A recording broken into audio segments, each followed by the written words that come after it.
Çağırmısan, aparmısan, vermişsən bizi ölümün qabağına. Öz balalarını oturub orada, yiyiblər kababdan yatıblar xarici ölkələrdə. Bir də ki, o xalqın içindən hansısa o trollar var, girib yorumda yazırsınız, qazilərə belə qayğı göstərilir. Yalansa Allah sizə min lənət eləsin. Fədaşiyə admini Rıza Zəncani təqdim edir. Bismillahirrahmanirrahim.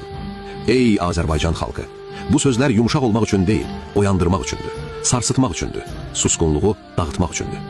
İkinci Qarabağ fitnəsində sənin gənclərin ya Hüseyin, ya Zəhra deyə ölümə göndərildi. Bu müqəddəs adlar tağut hakimiyyətinin çirkli siyasətini örtbasdır etmək üçün bayraq edildi.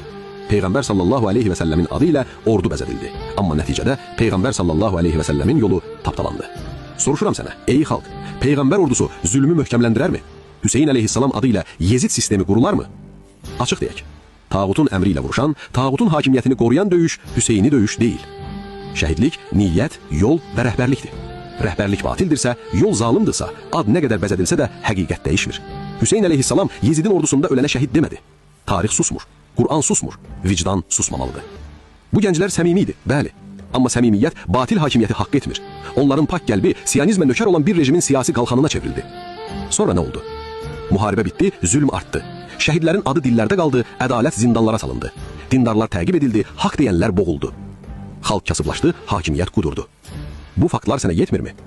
Əgər bu savaş haqq idisə, niyə haqq boğuldu? Əgər bu yol Hüseyni idisə, niyə Yezid usulu gücləndi? Ey xalq, səni şəhidlər var deyə susturmaq istəyirlər. Səni müharibə oldu deyə hesab soruşmaqdan çəkindirmək istəyirlər. Bil ki, şəhidlərin qanı susmaq üçün deyil, ayağa qalxmaq üçündür. Şəhidin qanı zalıma sipər olmaz, zalıma qarşı dəlil olar. Bu hakimiyyət dinlə səni aldatdı, sonra dini ayaqladı. Əhl-i-Beyt adını dillərinə aldı, Əhl-i-Beytin yolunu tapdaladı.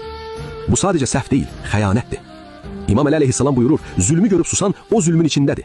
Bugün susan sabah öz övladının taleyini zülm əlinə verəcək. Bugün qorxan sabah daha ağır zəncirlərlə oyanacaq. Ey Azərbaycan xalqı, artıq özünə gəl. Şəhidlərin adını tağutun reklamına çevirməyə icazə vermə. Dinini hakimiyyətin əlində alət etmə. Hüseyin əleyhissalam deyən dilin Hüseyin əleyhissalam kimi zülmə yox demirsə, o dil yalandadır. Bu yazı nifrət deyil. Bu yazı son xəbərdarlıqdır. Çünki tağutla barışığın sonu köləlikdir. Allah şahiddir, həqiqəti dedik. İndi seçim sənindir. Ey xalq, ya oyandın, ya da zülm səni tam utdu. Vəssalam.